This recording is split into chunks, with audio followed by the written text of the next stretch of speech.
Salam kanal izləyiciləri, blok imtahanı üçün belə bir situasiya sual izahını sizlərlə paylaşıram. Situasiya nömrə 1-də deyilir ki, Murad öz bağında əkmək üçün mağazadan biri 4 manat olan gilas. Yəni gilas biri 4 manatdır. 3 manatdan ərik və alma aldı. Ərik və alma tinlərinin biri isə 3 manatdır.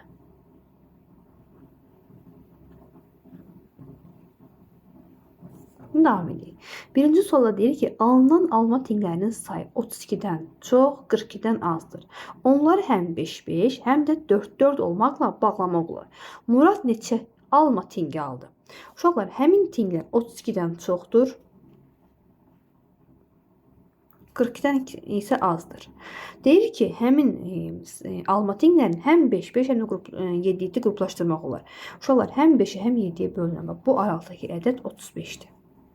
Demək ki, alma tinglərinin sayı nəyə bərabərdir? 35-ə.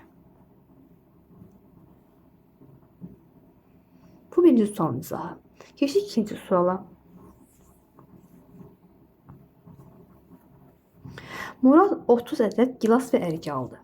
Baxın, gilas və ərik alıb. Bunların sayı, yəni tinglərin cəmi 30-a bərabərdir. Nə deyir bizə? Ərik tingləri gilas tinglərindən 2 dəfə çoxdur. Gilas tinglərindən 2 dəfə çoxsa gilasa x deyirəm, ərikə 2x deyirəm. Və bu cəm 30-a bərabərdir. X də gəlsin 2x bərabərdir 30-a.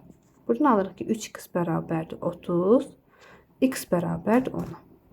Bu zaman x, yəni gilas tingləri 10 olur, ərik tingləri isə 20.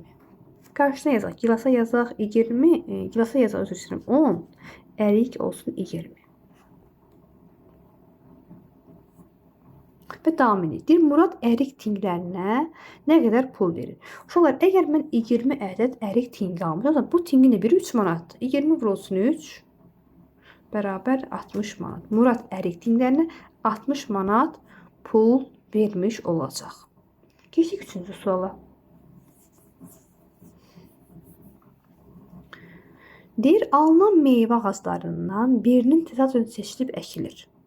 Əkilən ağacın gilas və ya ərik olması ehtimalı. Uşaqlar, əgər bir ehtimalda sizə və ya sözü işlənibsə, bilin ki, burada əlverişli hallarda toplama prinsipi olacaq. Yəni nə? Gilasla ərikin tinglərinin sayını toplayıb yazacaq əlverişli hallarda. Biz birinci baxaq ki, bizim mümkün hallarımız nədir? Ehtimal bərabər. Mümkün hallar yazdır məxrəcə, əlverişli hallar yazdır sürətə.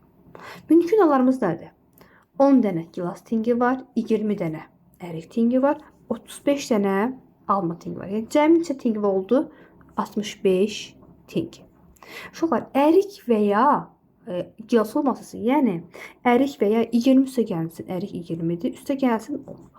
Və ya sözə görə artıq ehtimalın, yəni əlverişli hallar üçün toplama prinsipi işlənəcək. Buradan da alınır ki, 65-də 30. 5-i xisar yaparsan, burada qalır, məxrəcdə qalır 13, sürətdə qalır 6. Düzgün cavab 13-də 6. Yəni, əkilən ağacın ərik və gilas olması ehtimalı 13-də 6-ya bərabərdir.